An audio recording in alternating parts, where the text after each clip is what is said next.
रज़दार माल, इफ्तिताह की शाम। फजा तजस्सुस और उम्मीद से गूंज रही थी। लोग चमकदार इमारत में टूट पड़े थे। रज़दार माल से ऐश व आराम और शान व शौकत के बड़े बड़े वादे किए गए थे। उसकी शान व शौकत से इनकार मुमकिन न था। लेकिन इन सब के नीचे बेचैनी की एक लहर साफ महसूस की जा सकती थी। हजूम के शोर में एक अजीब सी खामोशी छाई हुई थी। खाली राहदारियां और अंधेरे में सरगोशियां। जैसे जैसे हजूम मकमा होता गया, मैं माल के अंदर खींचता चला गया। रोशनी और कहकों से दूर हर कदम के साथ मेरे अंदर खौफ बढ़ता गया।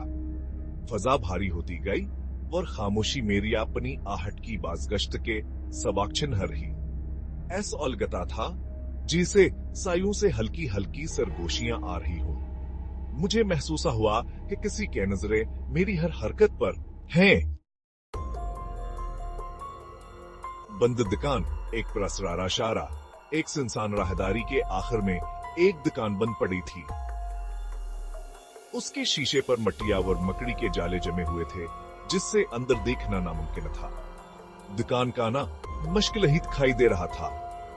नवाद राता व अजायब, एक आंधी की कूद मुझे अपने तरफ खींच रही थी। जैसे ही मैंने दरवाजे के जंगालूद हैंडल को छुआत तो मुझे लर्जा महसूस हुआ। दरवाजा नहीं खुला, यह बंद। आधी रात का मिलन, तकदीर का खेल। जैसे ही मैं वापस मरने लगा तो मेरी नजर दरवाजे के नीचे एक कागजी टुकड़े पर पड़ी। यह एक छोटा सा तहश-दह नोट था। मैंने इसे उठाने के लिए झका, मेरा दिल तेजी से धड़क रहा था। नोट खोलते हुए मैंने इस पर लिखा हुआ एक ही खौफनाक जुमला पढ़ा, आधी रात को वापस आना। फजा मजीद ठंडी हो गई। मुझे पहले जो हल्की सरगोशियां सुनाई दे थे, वहां बतीज होती गई, मेरे गर्द घूमते रहे। माजी से पर्दा हटाना, अलमुना की गूंज।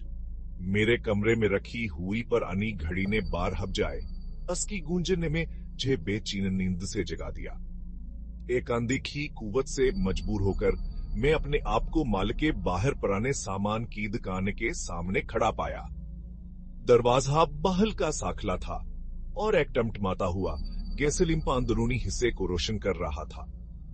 मैं अंदर कदम रखा, मेरा दिल तेजी से धड़क रहा था। फंस गया माल की खौफनाक तब्दीली। यह माल आबूह पर हजूमा और रोशन गहने रही थी जो चंद घंटे पहले तक थी। फजा एक अजीब सब्ज धुंध से भरी हुई थी जो एक खौफनाक रोशनी के साथ चमक रही थी। दीवारें जो कभी नीले रंग से चमकती थे, अब टूटी हुई और बोसीदा थे। खुशगवार मौसीकी की जगह खौफनाक खामोशी ने लेत थी जो सरगोशियों और कराहों से भर गई थी। मैं फंस गया था। खफीहा रास्ता उम्मीद क्या एक कर। जैसे है मैं वीराना राहदारियों में घूम रहा था, मेरा हाथा एक किताबों की शील्फ से टकराया जिसके सब वो हांदर की तरफ खल गई। इसके पीछे एक तंग सीढ़ी थी जो अंधेरे में उतर रही थी। नीचे से पानी के टपकने की हल्की सी आवाज आ रही थी। अपने खौफ के बावजूद मैं जानता था कहीं हम मेरा वाहद मौका है। मैंने एक गहरी सांस लिया और अनजान में उतर गया।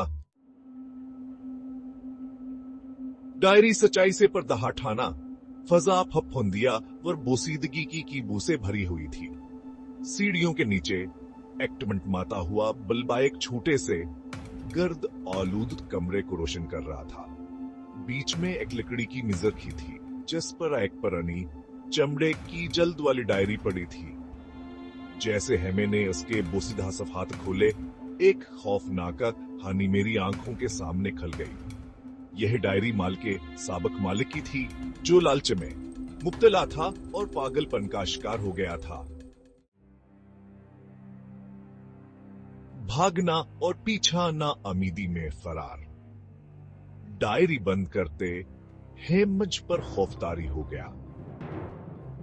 सीढ़ियों के ऊपर से कदमों की आवाज आई। मुझे देख लिया गया था।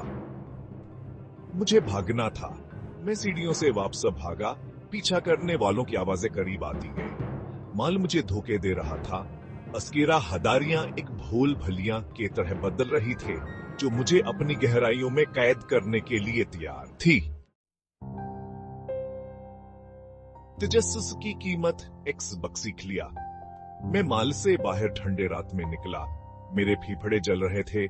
मेरा दिल तेजी से धड़क रहा था। जैसे ही मैंने इमारत को आखिरी बार देखने के लिए मुड़ा, तो मैंने वही खौफनाक कसब्ज़ धंधर दरवाजे और खिड़की से निकलती हुई देखी। इमारत एक भारी बोझ लेकर नप रही थी, और फिर जितनी जल्दी हशरू हवा था, इतनी ही जल्दी धुंध गायब हो गई, और रज़दार मालिका मामूली चरहा दोबारा सामने आ गया। लेकिन मैं सच्चाई जानता था, कुछ राज दफन नहीं रहने चाहिए। मैंने सीख लिया था कि क्यूरियोसिटी कीमत मेरे तसव्वुर से कहीं ज्यादा हो सकती है।